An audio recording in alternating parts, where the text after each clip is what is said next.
Villegas has got it.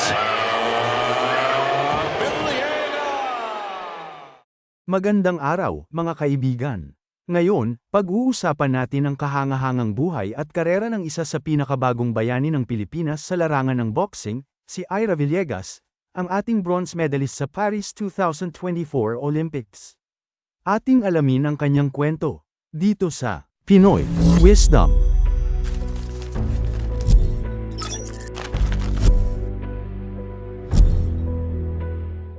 Si Ira Villegas ay ipinanganak noong August 1, 1995, sa Tacloban City.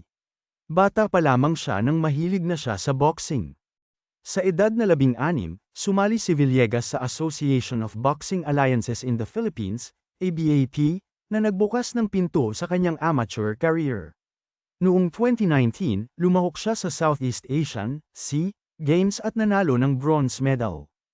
Hindi naging madali ang kanyang daan patungo sa Olympics.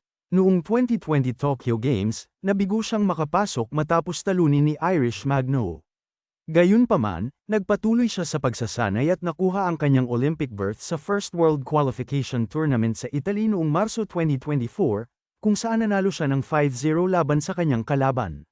Sa Paris 2024 Olympics, si Ira Villegas ay nagpakitang gilas sa women's 50 kg boxing category.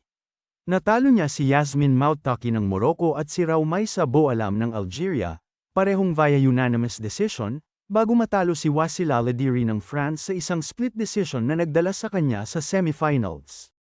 Sa semifinals, hinarap ni Villegas ang isa sa pinakamahirap na kalaban, si Busenaz Kekiroglu ng Turkey, isang dating world champion at silver medalist sa Tokyo Olympics.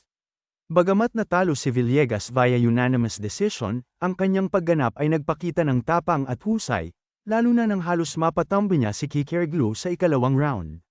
Sa kabila ng pagkatalo, si Villegas ay nag-uwi ng bronze medal, isang malaking karangalan para sa Pilipinas. At dito nagtatapos ang ating kwento tungkol sa kahangahangang paglalakbay ni Ira Villegas sa mundo ng boxing. Patuloy nating suportahan ang ating mga atleta ang Pilipino sa kanilang mga laban. Hanggang sa muli, maraming salamat sa inyong panunood. Dito lang yan sa Pinoy Wisdom.